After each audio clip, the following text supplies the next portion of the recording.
Hello friends, स्वागत है MK sir inspiration के एक और बेहतर वीडियो में। सो माय डियर स्टूडेंट, आज के इस वीडियो में हम क्लास 12th केमिस्ट्री के 4 अंक वाले प्रश्नों को देखने वाले हैं। और आपको बता दें बच्चों, आपके बोर्ड एग्जाम में जो 4 नंबर वाले प्रश्न होंगे उनकी संख्या 4 होगी। इस तरह से 16 नंबर के ये क्वेश्चन पूछे जाएंगे। और सबसे इंटरेस्टिंग बात यह है रसगुल्लों कि ये जो 4 अंक वाले क्वेश्चन है केवल ये केमिस्ट्री फर्स्ट पार्ट से ही पूछे जाते हैं। मे भी कभी कभार हो जाए एक क्वेश्चन इधर उधर से सेकंड पार्ट से आ जाए, लेकिन 4 नंबर वाले क्वेश्चन में अगर हम देखें तो सारे क्वेश्चन बच्चों आपके फर्स्ट पार्ट के ही पूछे जाते हैं। आप किसी भी ईयर का क्वेश्चन पेपर अगर उठाएंगे तो ये आपको देख सकते हैं उसमें, ठीक। और इसमें अगर हम बात करें बच्चों चैप्टर में, तो विलयन, पृष्ठ रसायन, रासायनिक बलगतिकी, डी तथा एफ ब्लॉक के तत्व और उप सहसंयोजक यौगिक, इन्हीं चैप्टर से आपके 4 नंबर वाले क्वेश्चन उठते हैं। क्योंकि बच्चों ये सारे के सारे चैप्टर जो हैं वो थ्योरी बेस्ड हैं। तो चलिए हम देख लेते हैं इसमें कौन कौन से मोस्ट इंपॉर्टेंट क्वेश्चन है जो आपको तैयार करके बोर्ड एग्जाम में जाना है। पहला क्वेश्चन है बच्चों कि वैद्युत रासायनिक श्रेणी क्या है और इसके 4 लक्षण लिखिए और इसका उपयोग भी आपको लिखना है। तो चलिए देख लेते हैं कि वैद्युत रासायनिक श्रेणी किसे कहते हैं। और बच्चों आपको एक बात बता दें कि ये 2022 में क्वेश्चन किसी भी सेट में नहीं आया था, इसलिए 2023 में पूरा फुल मूड बना लीजिए कि ये क्वेश्चन आपको ज़रूर दिखाई पड़ेगा।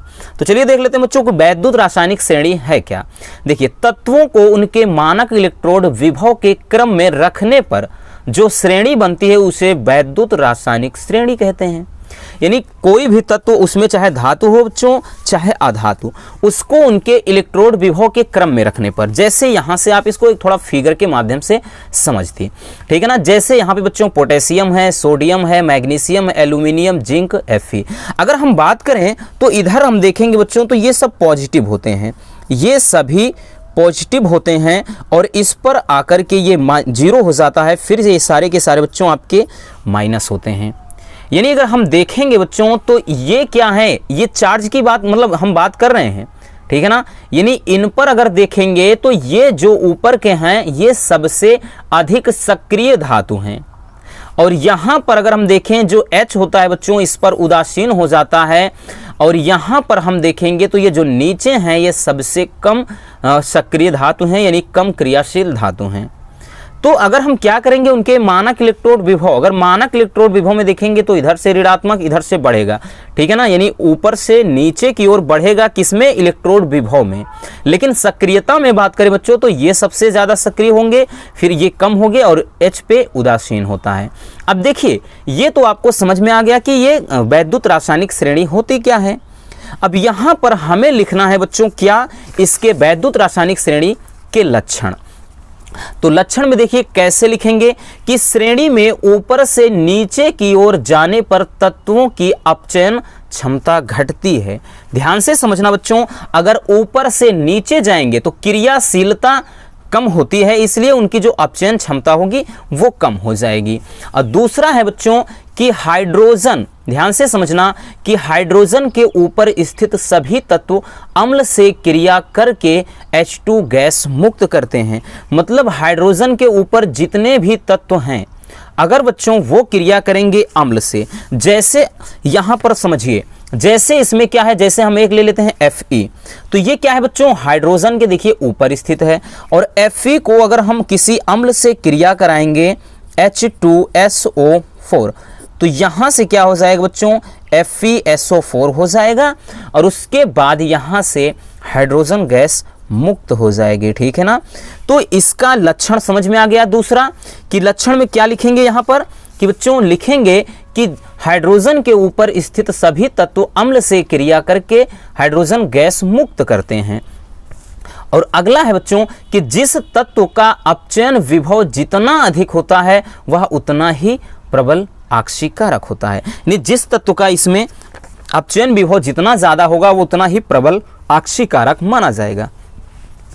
और नेक्स्ट है बच्चों, ध्यान से समझना इसको कि श्रेणी का ऊपर वाला जो तत्व है अपने से नीचे वाले तत्व को विलयन से विस्थापित कर देता है। यानी जो तत्व, इसमें बच्चों यही चलता है कि जो तत्व जिस तत्व के ऊपर है, यानी जैसे Fe क्या है, मान लेते हैं Cu नीचे है, Fe इसके ऊपर है, तो Fe जो होगा वो बच्चों Cu से अधिक ये क्या होगा, प्रबल होगा, इससे ज़्यादा प्रबल होगा, Cu से ज़्यादा प्रबल Fe होगा। और अगर इसको क्या है, इसके विलयन में घोलेंगे तो Cu को ये Fe बाहर फेंक देगा, यानी इसको विस्थापित कर देगा। तो ये रहा बच्चों वैद्युत रासायनिक श्रेणी और उसके लक्षण। चलिए अब हम देख लेते हैं कि इसका उपयोग। तो वैद्युत रासायनिक श्रेणी का उपयोग क्या है, इसका उपयोग कहाँ करते हैं, पहला सेल का मानक विद्युत वाहक बल का निर्धारण करने में, और दूसरा है बच्चों धातुओं की क्रियाशीलता की तुलना करने में। मोस्ट इंपॉर्टेंट क्वेश्चन है, आप इसको स्क्रीनशॉट कर लीजिए अगर करना चाहते हैं तो। वक्त नहीं है, बस एक बार आप इसको जम करके बच्चों प्रैक्टिस करिए और सारी चीज़ों को एकदम दिमाग में अच्छे से स्टोर कर लीजिए। चलिए इतना स्क्रीनशॉट हो गया, फिर आगे इतना कर लीजिए। तो चलिए बच्चों अब हम देख लेते हैं दूसरा क्वेश्चन। दूसरा क्वेश्चन है कि उत्प्रेरण के अधिशोषण सिद्धांत की व्याख्या कीजिए। मोस्ट इंपॉर्टेंट क्वेश्चन है और 2022 में भी ये 2 सेट में पूछा गया था। और वैसे सारे क्वेश्चन बच्चों आपके थ्योरी बेस्ड हैं, यानी लिखने वाले हैं, इसलिए 4 नंबर में यही क्वेश्चन पूछे जाते हैं। तो चलिए देख लेते हैं बच्चों कि उत्प्रेरण का सिद्धांत क्या कहता है। उत्प्रेरण का जो सिद्धांत बच्चों, इस सिद्धांत के अनुसार ठोस उत्प्रेरक, उत्प्रेरक का मतलब जो अभिक्रिया की दर को बच्चों या तो बढ़ा देते हैं या घटा देते हैं ना। तो इस सिद्धांत के अनुसार ठोस उत्प्रेरक अभिकारकों को अपनी सतह पर अधिशोषित कर लेते हैं। अभिकारक का मतलब जिनसे अभिक्रिया होती है, अभिकारकों को अपनी सतह पर अधिशोषित यानी सोख लेते हैं, जिससे इनका जो ठोस की सतह पर हस्तांतरण है बच्चों वो बढ़ जाता है और अभिक्रिया का जो वेग है वो भी क्या हो जाएगा, बढ़ जाएगा, यानी अभिक्रिया का वेग भी बढ़ जाता है। लेकिन बच्चों इस सिद्धांत में इस एक दोष है, यानी कमी है, ठीक है ना। लेकिन इस सिद्धांत का दोष यह है कि यह सिद्धांत गैस तथा द्रव उत्प्रेरकों के प्रभाव को नहीं समझाता है। यानी ये सिद्धांत केवल ये बताता है ठोस उत्प्रेरक के बारे में, और ये द्रव और गैस उत्प्रेरक के बारे में मतलब ये नहीं समझाता है, ठीक है ना। लेकिन बच्चों बाद में इसे संशोधित करके आधुनिक रूप से इसे प्रस्तुत किया गया। तो चलिए देख लेते हैं कि आधुनिक अधिशोषण सिद्धांत क्या है, यानी संशोधन के बाद सिद्धांत क्या कहता है। इस सिद्धांत को बच्चों निकिल की उपस्थिति में वनस्पति तेल से हाइड्रोजन गैस की क्रिया द्वारा वनस्पति घी के निर्माण के द्वारा समझाया गया। यानी इस सिद्धांत को समझाने के लिए एक यहाँ पर जो एक्सपेरिमेंट किया गया बच्चों वो ये है कि इसमें वनस्पति तेल को, कोई भी वनस्पति तेल, और उसे हाइड्रोजन के साथ यानी उसका हाइड्रोजनीकरण किया गया, यानी हाइड्रोजन के साथ क्रिया कराया गया, ठीक है ना। किसकी उपस्थिति में, निकिल की उपस्थिति में, तब बना वनस्पति घी। और ये बच्चों क्या है, हमें पता है कि ये अभिकारक, इसको अपन क्या कहते हैं, अभिकारक। और जो कुछ बनता है बच्चों उसको उत्पाद कहते हैं, और जिसकी उपस्थिति में अभिक्रिया होती है उसे उत्प्रेरक कहते हैं, ठीक है ना।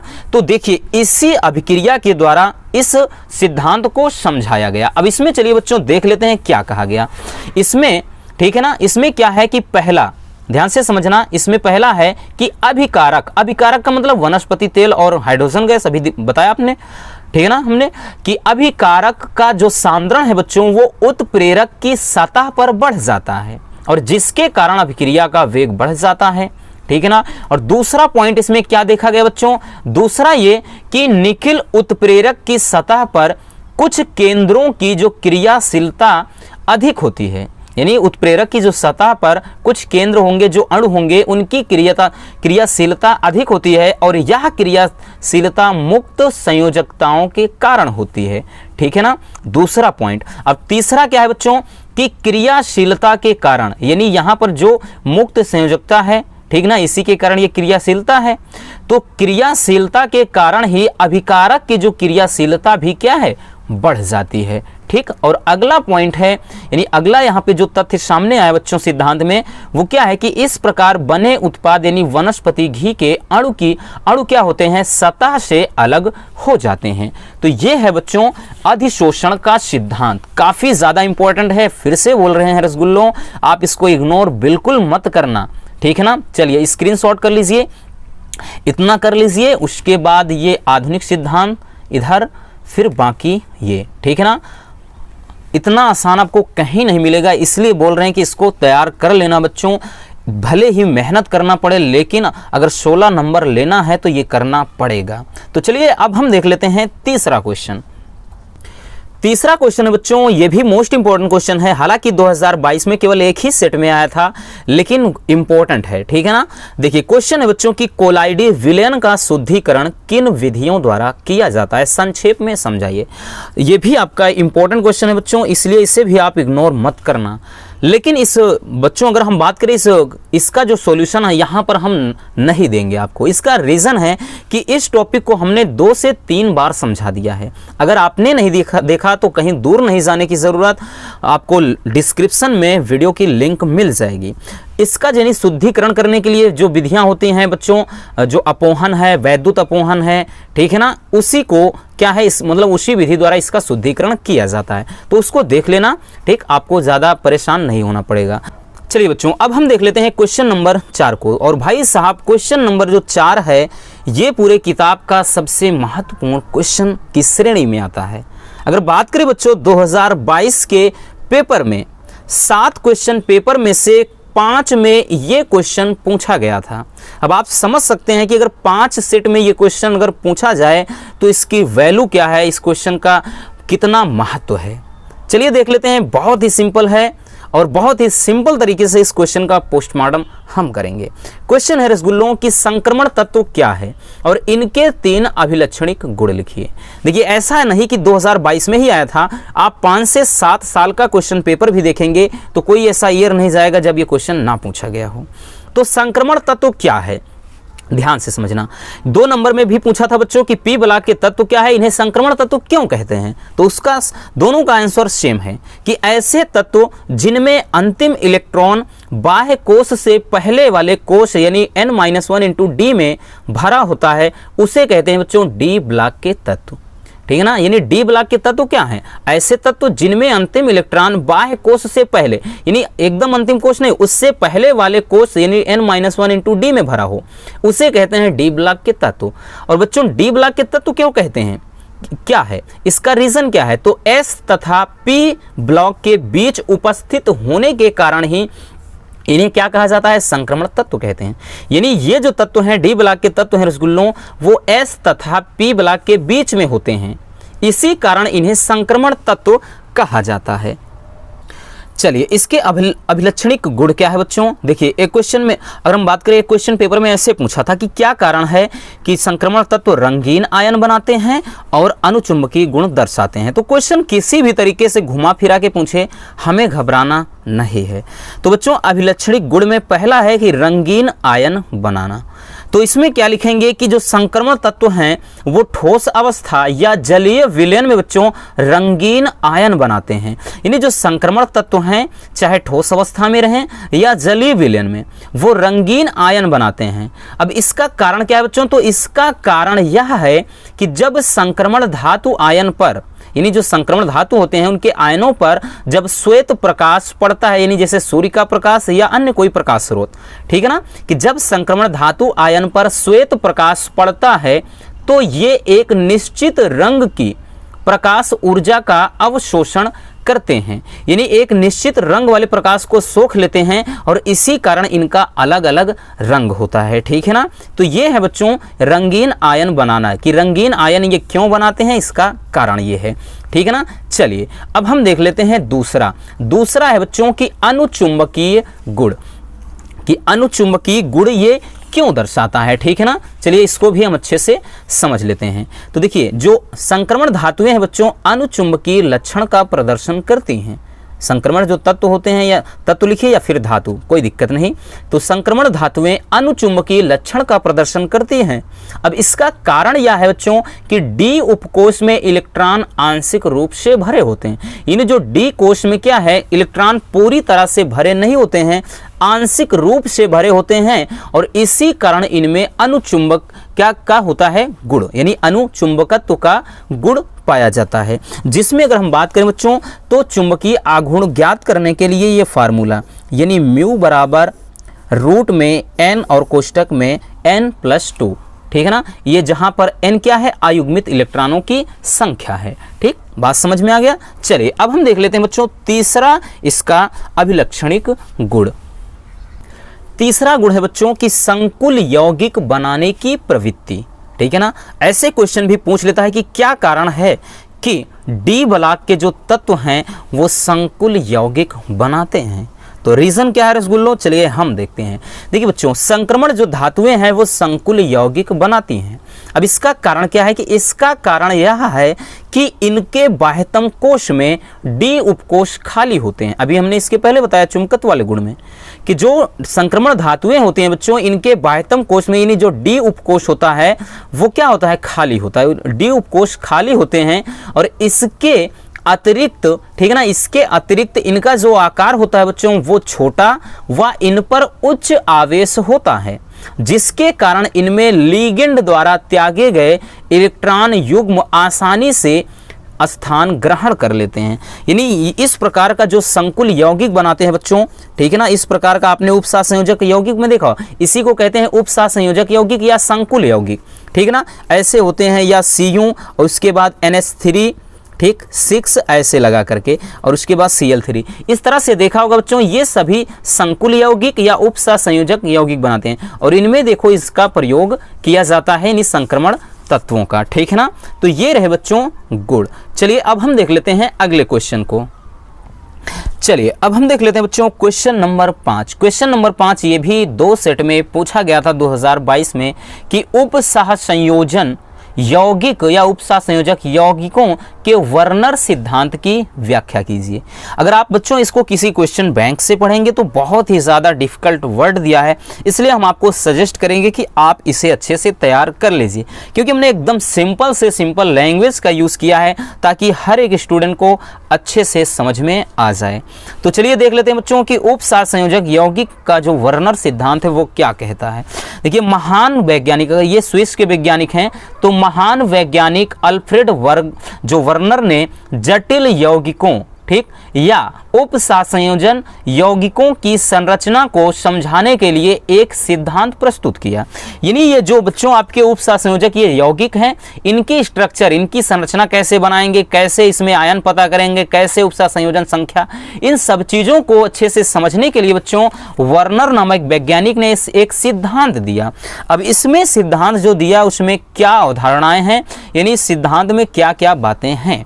चलिए पहला देख लेते हैं बच्चों, ध्यान से पहले एक बात समझ लीजिए फिर हम आपको अच्छे से समझाते हैं, ठीक।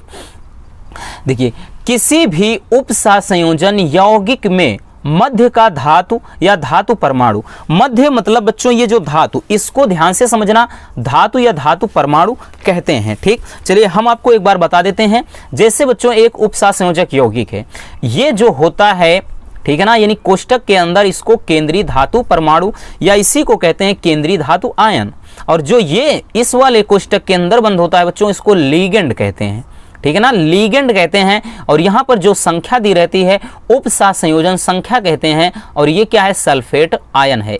इस पे क्या है, बाहर जो रहेगा वो आयन रहेगा, ठीक।